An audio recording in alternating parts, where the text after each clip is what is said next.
無沙汰している可能性があります。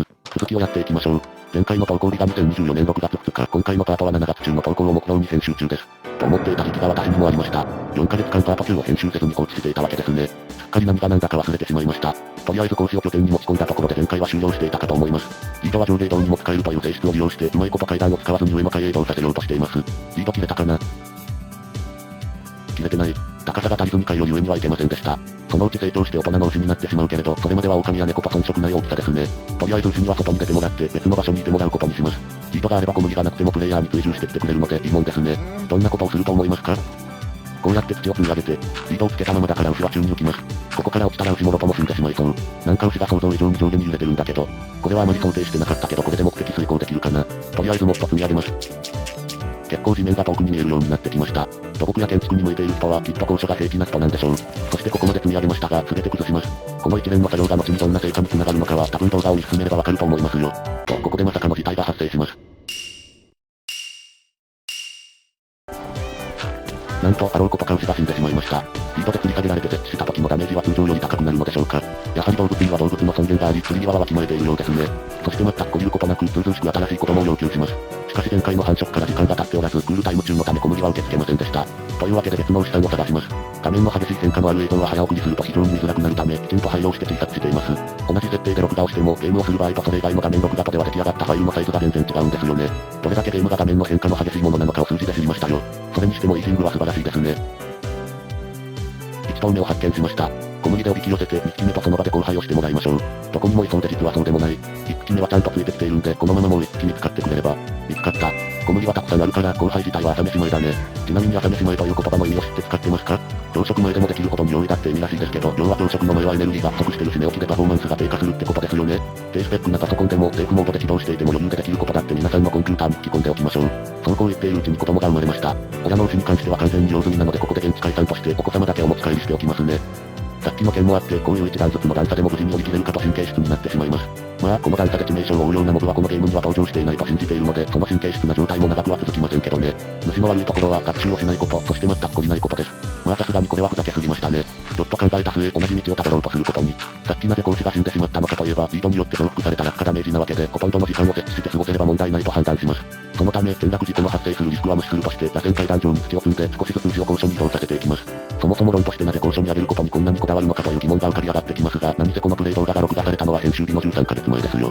その当時何を考えて何を目指してゲームプレイを進めていたのかは今となっては記憶がほぼ完全に消失してしまったんですね。このまま後ろに下がったら牛は宙ぶらりんになっちまうぞ。あらったよ。もうこの現状というか惨状に目を向けたくないね。セーフ、生きててくれてよかった。正直小麦に持ち替えてもリードは繋がったままだし、その方が効率的におびき寄せられるんじゃないかな。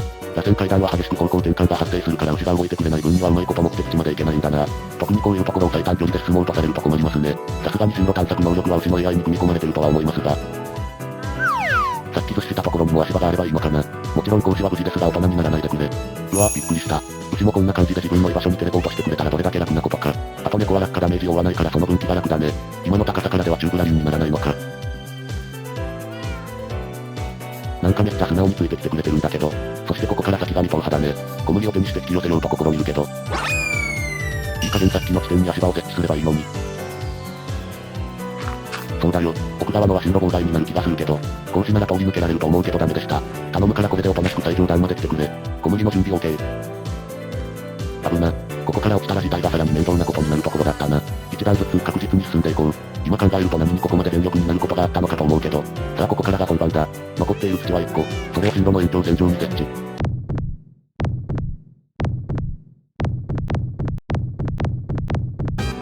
いに2頭ハイヤーに足を踏み入れました。あとはいらぬことをして振り出しに戻らないよう細心の注意を払って方向転換。そんなギリギリを渡らなくたっていいんだよ。それとも人生はいつも綱渡りってのが君のポリシーなのか？確かにそれもこの世の中を生きる者の尊厳として必要なのかもしれないな。だが尊厳を今自分で捨て去ってしまったぞ。という夢を見たまさ。もうこの作業はこりごりだね。自動化できるような方法があるなら喜んで採用するかも。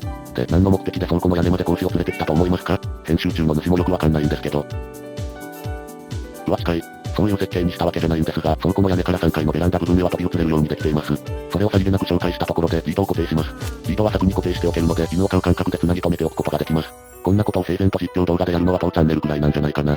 こういうのは煙突に落っこちて消死するまで火のダメージを受け続けるという罰が下って叱るべきですね。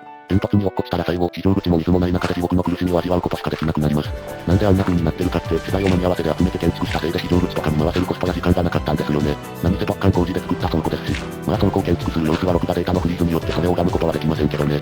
戻って拠点のチェストを物色。飼ってる鶏に餌をやり、こちらも繁殖してもらいます。卵は普通に持て余すんで、正直こんなにいらないです。需要と供給、需給のバランスが完全に崩れています。ちょっと居づらくなるので気をつけてね。窓に猫と格子が張り付いているのに驚きました。何かをアピールしようとしているのかな。額縁を1個クラフト。しかし皮はあるのに棒が不足。棒を作るために日没前に軽く木こり。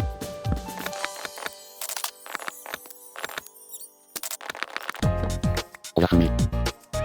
豚のは貴重なビートルートを惜しみなく与えてしまいます。こんな狭いスペースに押し込めているようではあんまり数を増やせそうにないですね。何やらウサギの皮と羽が落ちていました。これは猫と一緒に寝ると朝起きた時にもらえる贈り物だと思いますが、窓を挟んで外にいてもそういう判定になるんですね。昨日取得した棒で額縁を撮影。たった1個だけ。倉庫はまだ運用されないまま拠点に仮置きしたチェストに乱雑に物を配置していますが、額縁によって何を入れるチェストなのかを可視化し識別できるようにしたいのです。こうやってスニークしながら額縁を設置して、食べ物を入れるチェストですから、リンゴを飾ってわかりやすくします。武器入れにはペンを飾っておきます。あれ、インベントリのクラフトテーブルでは紙は作れないのか。というわけで作業台へ急行。ものすごくぎこちない手つきで紙をクラフトして、そのまま本をクラフトします。そして本を編集可能にするために必要なものを確認。チェストに保管してあるイカスミと今朝その辺に落っこちていた羽を使います。で、今度羽ペンのレシピは何だったっけ。そもそもこういう系はどんな配置で並べても OK だったかな。まあ見つかったんで万事 OK。こんな感じの編集画面が開きます。そして本を編集可能にアップグレードしたわけですが、まだ追加要素はあります。初見台を探してます。初見台をクラフトするには多くのハーフブロックが必要なのか。何気に木でも石でもハーフブロックは在庫を切らしがちだからな。こういうのが必要になった時はほぼクラフトをしないと用意がない。とりあえずハーフブロックの前に本に倉庫に保管するものの分類をメモ感覚で書いていきます。もし機械と記録があれば編集で配置図をそのうち出します。こんな風にテキスト形式で書いてもわかりづらいですものね。図による視覚的な説明はビジュアル次第で大きな効果をもたらすものです。視覚がある前提ですけどね。そしてこれを適当な場所に保管しておきます。これは存在を忘れてタイムカプセルというか化石になってもおかしくないですね。まあ倉庫は全テストを運用状態にする予定ですのでそれはないです。動画時間はやっと7分に突入したところですか。編集は 70% 終わったと言っていいわけですが、世間話動画と比べると編集にあまり力を入れていないのにかなり面倒なんですよね。その原因としてこれは録画した映像を元に喋る内容を考えている関係上喋ることを時間に合わせて絞り出さないといけないし、行き来が発生して大変です。で、多分こういう口を巻いた後こぼしているんでしょうね。で、今私はどこに向かっていると思いますか。星が1機。星が2機。5分やそこらのクールタイムは忘れた頃に終了しているので都合が良いですね。工事は一頭だけでは成長後に繁殖ができないですものね。そういえば牛の単位って匹なのかどうなのかどっちが正しいんですかね。羊が1匹、羊が2匹という感じで数える呪文があるじゃないですか。さっきのはそれを踏襲してたんですが、それ以外では特に何も考えていませんでした。ああだこうだ言ってるうちに生まれた子供をまたも拠点まで運びます。プレイヤーである私にとってはちょっとした散歩気分ですが、生まれたての子供に何も知らない大地を移動させるのは少し酷ですかね。おっと、ゲームに何をここまで真剣になることがあるか。さっきと同じ場所に移そうと思ったんですが、後先を考えずに積み上げた土を崩してしまったんですよね。ご覧の通り完全に更地にしてしまいました。つなぎ止めるのが面倒なのでこのまま拠点まで持ち込みます。土がホットバーにある18個だけでは心もとないので在庫から取り出します。そしてこれ以上は格子を倉庫の屋根なんていう僻地というか世界の果てに持っていく必要はないのでシャベルも用意しておきます。最も長くいる場所のすぐ近くに世界の果てがあるなんてこれぞまさに東大元暮らしですね。リードが壁を貫通してる。うまいこと位置調整をしてあげないと出てくれない。一応室内に感圧板を設置してあるから人間以外も有効な半自動ドア。さっきの要領で土を積んでやります。割とスムーズだったかな。牛が落ちた分だけ時間を余計に取られるし。これでいいはずです。素直についてきてくれていますね。若干引っかかりがあるけど、そしてめっちゃ楽しそうな講師。待たせたな。どこかの誰かのせいで生まれた瞬間から孤独にされてしまったわけだが、同じ種の個体が囚われているからもう寂しくはないぞ。足元注意でな。そんな感じで飛び跳ねながら来られると落下ダメージを負わないかとヒヤヒヤするじゃないか。何せお前の泣き止みはスクイッチからの落下というシーンでもうこの世にはいないからな。吸い込まれるように別個体の近くで止まったな。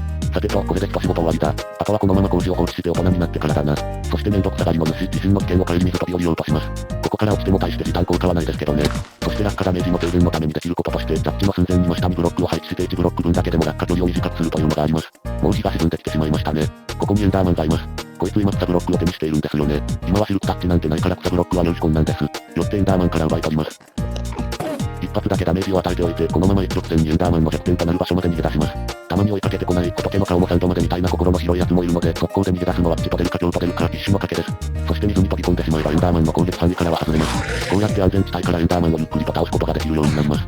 うまく水場に逃げ込めさえすれば雑魚ですが、攻撃力は侮れないのが現実ですね。動画時間はもうすぐ10分になるので、今回のパートはこれで終わりとします。次回のパート2では牛と共に行きます。ご視聴